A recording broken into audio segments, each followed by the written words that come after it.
Salut les amis. Alors, comme le titre vous l'indiquera, j'ai pas encore défini le titre, on va parler du compteur Linky et on va faire un peu ce qu'on appelle un débunkage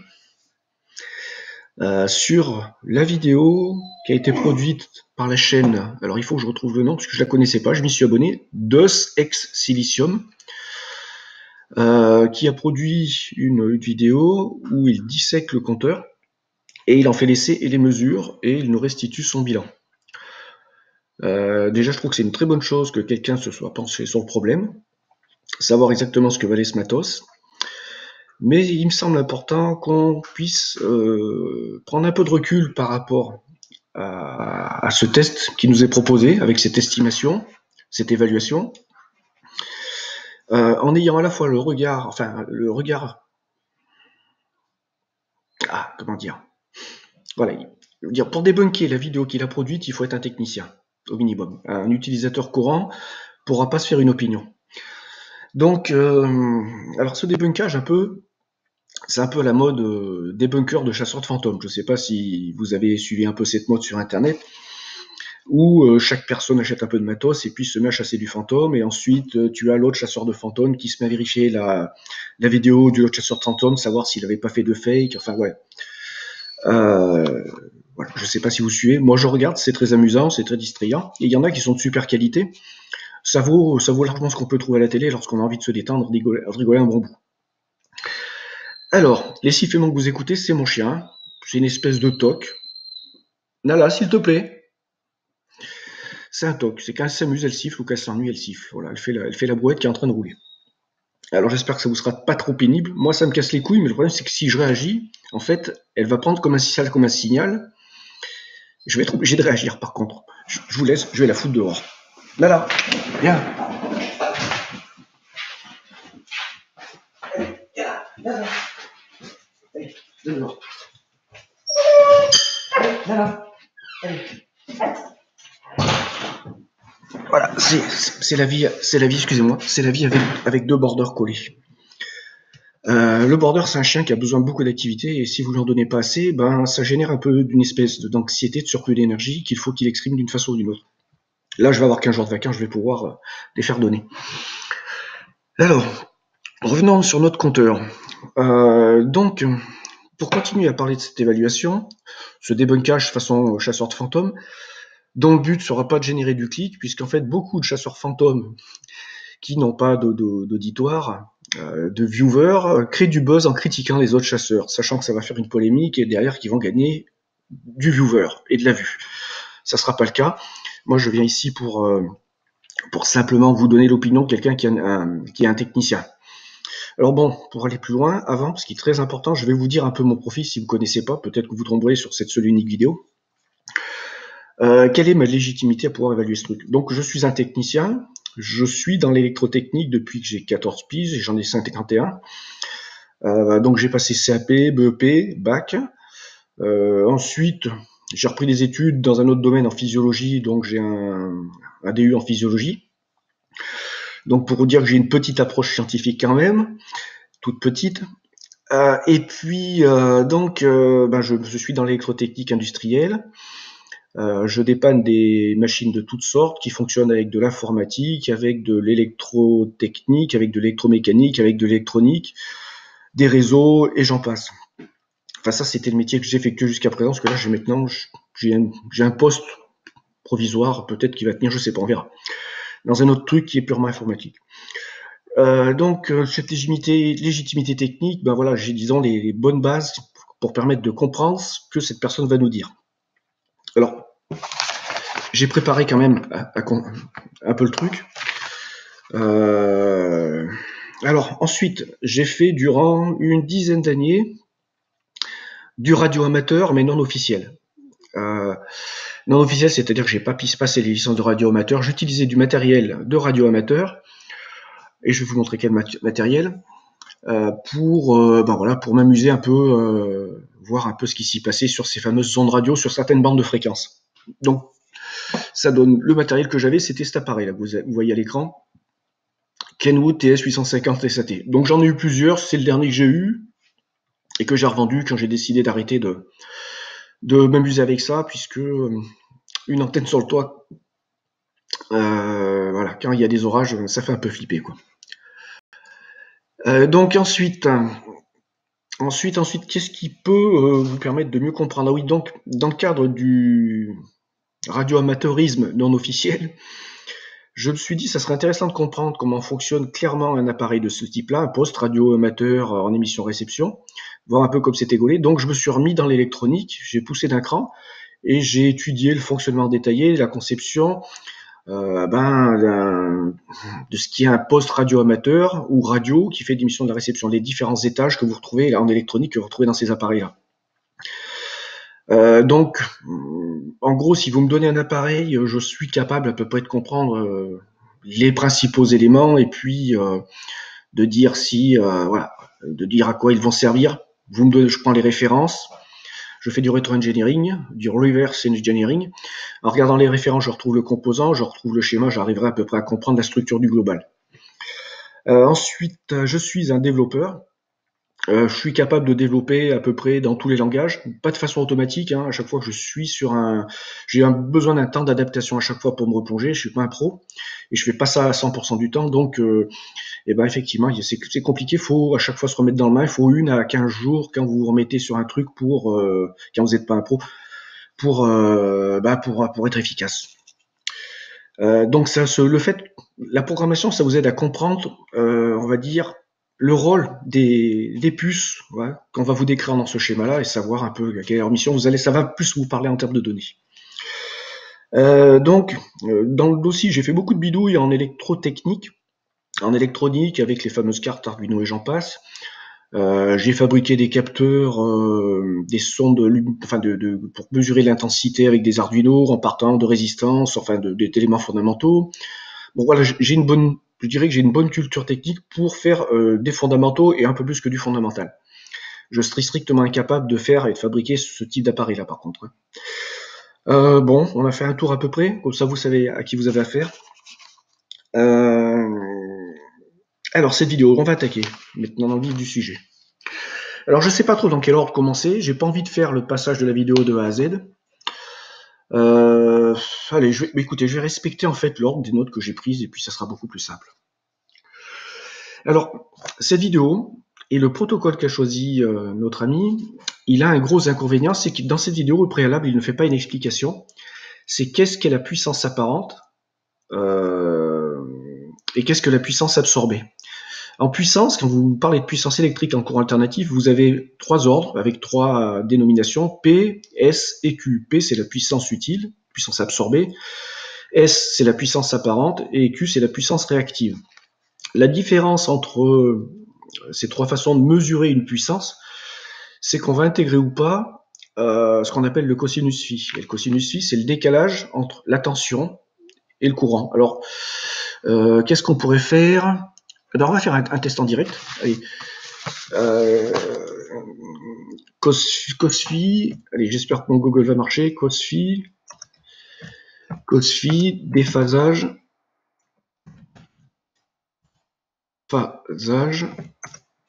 courant, tension. On s'en fout des fautes, ça va nous les corriger normalement. Courant, tension. Allez, j'espère qu'on va tomber sur de bonnes images. Voilà, exactement, parfait. Bah tiens. Voilà, par exemple, l'important c'est de savoir qu'en courant alternatif, vous avez une sinusoïde, c'est ce qu'on appelle la tension, vous voyez en bleu, et vous avez l'intensité, ce qu'on appelle le courant, qui est en jaune. Quand vous êtes en courant continu, vous n'avez pas cette variation, vous allez être avec un signal qui peut être variable, mais au-dessus du positif, ou du négatif d'ailleurs, il faut le savoir, mais il ne va pas y avoir cette alternance. Et donc, en courant continu, vous n'aurez pas ce qu'on appelle ce fameux déphasage entre la tension et l'intensité. De même, en courant alternatif, vous n'aurez pas de déphasage entre l'intensité et la tension si vous faites des mesures et des tests où vous utilisez des appareils qui sont purement résistifs. Alors un appareil purement résistif, par exemple, vous allez avoir les vieilles lampes incandescentes, telles qu'on les avait pour la lumière, pour l'éclairage, vous allez avoir les radiateurs. Donc là, pour le test, il utilise un radiateur. Et pourquoi c'est important?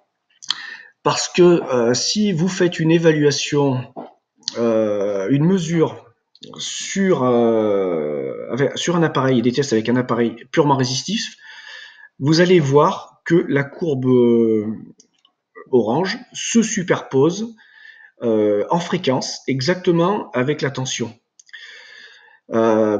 Pour vous donner une idée, si vous faites une mesure de puissance avec un calcul simple, P est égal UI, et que vous êtes en phase, sans déphasage, courant tension, vous allez mesurer exactement les valeurs à leur maximum en P, en tension et en intensité. Si vous êtes en déphasage, à l'instant T, par exemple, si vous prenez ce temps-là, vous allez calculer la puissance, vous vous retrouvez avec une intensité nulle à ce moment-là, dans cet exemple précis-là, qui peut être différent en fonction du type de baril, et une tension max. Donc vous allez mesurer un P égale UI, cosinus phi. Alors je simplifie beaucoup le truc. Et donc, vous voyez très bien que la notion de déphasage tension pour mesurer et calculer les puissances, tension et intensité, sont hyper importantes. Et là, en fait, avec son protocole radiateur, il supprime cette possibilité, sachant que maintenant, chez vous, vous avez plein de matériel qui fonctionne et qui provoque un déphasage courant tension. Tout ce qui est électronique, donc par exemple, même des ampoules à LED, les cartes électroniques, les alimentations stabilisées que vous allez avoir dans tous les appareils de votre maison, les téléviseurs, les radios, les ordinateurs, les décodeurs télé, les box, les Wi-Fi, les CPL, enfin voilà, maintenant en fait tout est avec des cartes électroniques. Mais il n'y a pas que ça, il y a tout ce qui est moteur. Les moteurs VMC et ensuite haute aspirante pour l'essentiel. Voilà, on va simplifier.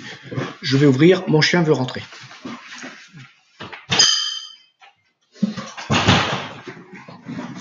Alors, je pense que cette incursion dans le domaine de l'électrotechnique fondamentale, c'est-à-dire le courant et la tension et le déphasage courant-tension, est hyper important pour la suite, parce qu'en fait, son test, il a ce point faible-là, il n'utilise, il ne mesure la puissance que pour un appareil, je dirais, qui est une résistance pure. Donc, il va totalement soustraire de ses analyses, de ses bilans et de ses conclusions, ce phénomène-là. Et moi, ça me pose problème parce que c'est justement une des grandes polémiques. Le compteur Linky, et il oublie de le préciser, ne mesure pas et ne facture pas la puissance absorbée comme les vieux compteurs, vous saviez, avec cette molette qui tournait en permanence, mais il mesure, il mesure la puissance apparente, la fameuse puissance qu'on appelle S, et non pas P. Et il mesure et il facture. Donc en fait, et sachant que ce facteur est variable, en général vous le trouvez aux alentours de 0,8. Ce qui fait qu'en fait vous allez avoir une différence d'évaluation de consommation potentiellement si vous avez beaucoup d'appareils électroniques de quasiment jusqu'à 20%. Alors, on va continuer ce débunkage. Donc j'ai fait le tour de ma légitimité. Bon, c'était important, il me semble de le dire. J'ai parlé de ce fameux cosinus phi, qui est la partie la plus importante à mon sens. On va maintenant parler un aspect de la vidéo sur lequel il attache beaucoup d'importance, et je le comprends, c'est la partie mesure de champ électromagnétique et rayonnement. Donc sur cette partie-là, rien à redire, ce qu'il a fait, c'est irréprochable. Hein. On suspecte et on affirme que ces compteurs génèrent des champs électromagnétiques. C'est le cas de figure de tout ce qui est courant électrique alternatif. Donc voilà, il y a du rayonnement. J'ai rien à dire sur cette partie-là, d'autant plus que je connais les problématiques de rayonnement que ça peut engendrer, étant donné que j'en ai fait un radioamateur, et que les rayonnements de ces antennes, lorsqu'elles étaient en émission, par exemple, avec des fortes puissances, qui étaient largement supérieures à celles qu'on voit là, engendraient des perturbations sur les autres appareils de la maison. On pouvait avoir des télévisions qui s'allumaient en veille, ou qui s'éteignaient, ou alors des signaux qui étaient distordus dans une télévision parce que c'était pas du numérique à cette époque-là. Donc les deux signaux pouvaient se superposer au niveau des harmoniques et vous aviez une image qui partait en sucette.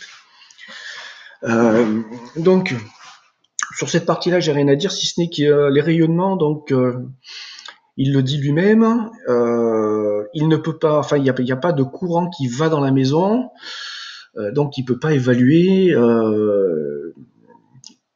l'impact du rayonnement des fils électriques des fils électriques et du courant porteur des CPL qui circulent dans la maison, étant donné que c'est un réseau local. Mais bon, il faut être honnête là-dessus. On a tous, quasiment tous, le Wi-Fi. Pour beaucoup, on a des boîtiers CPL. On a tous des téléphones portables et on a tous des appareils télé à la maison. Voilà, ça c'est de la malhonnêteté intellectuelle que de dire oui, cet appareil génère du rayonnement, alors que voilà, notre maison et notre quotidien maintenant, on est complètement traversé par des rayons électromagnétiques qui sont pas naturels, voilà, qui viennent pas d'autres couches de l'atmosphère, enfin de l'espace, qui viennent de tout ce qu'on peut trouver sur Terre qui peut rayonner naturellement. Alors, il faut que je relise. Alors l'autre point faible de son test, hyper important, c'est que celui qui lui a fourni le matériel, c'est pas un matériel de monsieur tout le monde. Hein, c'est pas un matériel qu'il a pris chez lui, qu'il a ouvert, qu'il a démonté, qu'il a ouvert. C'est un matériel qui lui est fourni par une personne inconnue. Donc, je comprends que la personne veut rester anonyme. Il peut y avoir deux cas de figure, c'est-à-dire soit c'est un anonyme honnête qui a voulu, qui a réussi à mettre la main sur un compteur, je sais pas comment, parce que c'est un exploit de mettre la main sur un compteur Linky. Je vais en parler tout de suite. J'ai un copain qui travaille chez Enedis, qui est chef de projet, et je lui ai... D'ailleurs, non, c'est lui qui m'avait parlé du compteur Linky. Et en fait, j'en savais plus, moi, sur le compteur Linky que lui. À l'intérieur d'Enedis, il y a une confidentialité la plus absolue. Il m'a dit, j'ai jamais vu passer un compteur Linky sous mes pattes. Alors lui, c'est pas son domaine de travail, c'est un technicien comme moi, avec plus de bagages et plus d'expérience dans certains domaines. Et lui, il a jamais vu. Il dit, en fait, nous, on sait rien sur ce putain de compteur. Le seul truc qu'on sait, c'est que il y a des problèmes chez les gens, ça saute. Alors ça saute, ça veut dire qu'étant donné qu'il mesure plus la même puissance qu'avant, le disjoncteur qui est à l'intérieur se met en sécurité. Ça, c'est un autre problème. Mais j'en avais parlé. Donc, l'extrême difficulté de se procurer ce matos. On ne sait pas qui lui a donné. On ne sait pas donc si c'est un anonyme qui a voulu, je dirais, participer au débunkage ou voire même à la critique de ce matos, qui a réussi à mettre la main dessus, un insider, ou on ne sait pas, voilà, ça peut être éventuellement une campagne de com organisée sans que l'auteur du test ne le sache ou n'en s'en rende compte ou le prenne en compte. Un matos qui est envoyé par Enedis de façon en faisant passer par quelqu'un anonyme et qui va procéder au test avec un matériel qui finalement ne pourra pas être comparé à quelque matériel que ce soit autre qui est effectivement dans une maison et dans des conditions normales. Donc ça, c'est un problème. Puisque, par exemple, on peut très bien imaginer que si vous faites le test d'une voiture qu'un constructeur vous fournit, pour que vous puissiez dire du bien de cette voiture, il va pas vous filer la voiture la plus pourrie. Il va vous filer le top et elle sera nickel propre. Enfin voilà, vous serez chouchouté. Donc, ensuite, l'autre point faible, c'est qu'il le dit lui-même, il n'a qu'un seul compteur. Et que chaque fabricant de compteurs, Linky, répond à un cahier des charges, mais chacun fait sa sauce dans son coin par rapport à ce cahier des charges, et l'électronique, les composants peuvent être totalement différents. Donc, autre point faible. Bon, j'ai fait le tour de ces points faibles. Et maintenant, on va faire un peu de calcul, parce que il nous a dit quelque chose qui était très important. Il nous a dit, alors de mémoire, que ce compteur consommait même à vide 60 milliampères. Je crois que c'était le chiffre. J'ai pas noté, j'ai regardé cette vidéo juste avant de m'endormir. 60 milliampères. Donc on va se faire un petit peu de calcul. Allez, 60 milliampères, ça fait 0,06 ampères. Ok. Donc pour savoir la puissance instantanée, enfin la puissance apparente instantanée consommée par cet appareil, on va enlever le cos phi, on va pas en tenir compte pour simplifier le calcul. On va multiplier ça par 220. On est à 13 watts, 13,2. On va multiplier ça par 24 pour 24 heures. Et en fait, vous allez voir que ce compteur, même si à partir du moment où il est connecté, même si vous ne consommez rien chez vous, il va chaque jour consommer 0,3 kW. Je confie la conversion. Et si on multiplie ça par 365, on arrive à 115 kW. Et le problème qui se pose, c'est qu'il le dit clairement, la partie, on va dire, l'alimentation du compteur pour le faire fonctionner est repiquée après le dispositif qui compte et qui mesure la puissance. Donc en fait, EDF, quand vous allez payer votre facture, vous allez payer la facture de la consommation de l'appareil du Linky lui-même qui est de 115. Donc 115, vous multipliez par 115 kW multiplié par 0,15 TTC. Oh bon, on va le faire. Alors j'ai déjà divisé par 1000 pour être sur la même unité. 115 multiplié par 0,15. Bon, on a 17 euros. Voilà. Enedis vous entube de 17 euros par an. Donc ça, c'est un détail important. Alors, est-ce que j'ai d'autres choses à dire sur ce fameux compteur Linky? Oui, très important. Donc, vous avez ici, je suis resté sur cette vidéo parce qu'elle était intéressante. Il a parlé des problèmes d'incendie. Donc, toujours pareil, c'est un des compteurs, c'est pas tous les compteurs. Donc ça, c'est un problème. Ensuite, ici, moi, je suis pas capable de vous dire si, par exemple, le circuit imprimé et la partie conducteur des circuits imprimés est suffisante globalement pour supporter sans échauffement le courant électrique lorsque l'appareil va être fortement utilisé. Ça, c'est un peu important. Ensuite, la partie disjoncteur. Alors qu'il n'y a pas un disjoncteur standard fait comme sur le disjoncteur que vous avez sur votre tableau. C'est un disjoncteur, on va dire, de sécurité. Ce disjoncteur, il a un problème. Si vous regardez, là vous avez la bobine qui permet de faire le contact ou pas sur ce fameux disjoncteur. Mais ce que vous voyez, c'est qu'en fait, il n'y a pas ce qu'on appelle un dispositif ou une chambre de coupure. Donc une chambre de coupure, en fait, c'est ce que vous voyez ici. Et cette chambre de coupure, le rôle va être de limiter, de supprimer et de guider l'arc électrique dans l'appareil, l'arc électrique qui se produit lorsque le disjoncteur va faire son boulot de sécurité. Donc, dire que cet appareil, de ce point de vue-là, est de bonne qualité, je dirais que c'est plutôt de la très très basse qualité dans sa partie disjoncteur. Là, par exemple, vous voyez, concrètement, dans un disjoncteur, toute cette partie-là, qu'il y a ici, c'est le dispositif de coupure de l'arc. Donc, gros problème pour moi là-dessus. Bon, je crois que j'ai à peu près fait le tour. Vous pouvez maintenant évaluer la pertinence de ce test, qui reste intéressant, mais pour moi, qui oublie et qui néglige totalement l'aspect le plus important, qui est ce que vous facture EDF, la puissance apparente et non pas la puissance absorbée, donc intégration du COSFI, et parce que dans son protocole, donc, il utilise un radiateur qui n'a pas de déphasage et de courant et de COSFI, et donc il va négliger dans son test. Il a dit l'appareil fonctionne très bien sur un radiateur, mais on ne sait pas s'il fonctionne très bien, s'il est très précis avec des moteurs, et on ne sait pas s'il fonctionne très bien avec des circuits électroniques derrière, comme c'est le cas maintenant dans toute autre maison. Donc protocole incomplet et test incomplet. Je vérifie les feuilles, parce que bon, j'ai rien préparé. Cette vidéo sera forcément chiante, mais le but, c'est pas qu'elle soit, voilà, je suis pas là pour faire du buzz, je suis là pour vous dire ce que je pense de ce matos, et puis ce que je pense d'un test qui a le mérite d'exister, qui est fait par quelqu'un qui a beaucoup plus de bagages que moi. Bon, voilà, et je fais le tour, rien de plus à rajouter. Maintenant, ça va être à vous de faire des remarques et de continuer le travail d'analyse et de débunkage de la vidéo. Je vous remercie. Et puis, voilà, on est un peu technique quand même. Hein. Puissance apparente, absorbée. J'espère que j'aurai pas trop fait de conneries parce qu'on me le reproche des fois. Je m'en mêle les pinceaux dans les unités.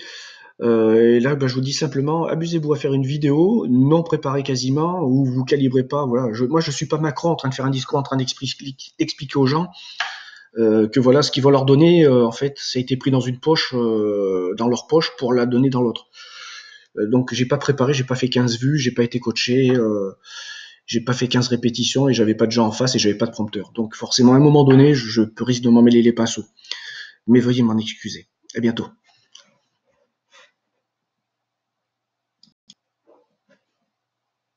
Ah si, mais j'oubliais. De courant et on sera fixé. J'oubliais le plus important, la conclusion. Ce Linky, qu'est-ce que j'en pense? Confidentialité des données, 0, pointé. Deuxièmement, il vous facture l'électricité que vous consommez pas. Et de 3, la puissance qu'il mesure pour vous la facturer, va vous potentiellement vous entuber d'une valeur de 20% si vous avez beaucoup d'électronique ou d'inductif, donc de moteur, chez vous. Voilà. On n'a pas tous que des radiateurs et des ampoules à LED, à incandescence. Donc, voilà pour l'essentiel. À plus.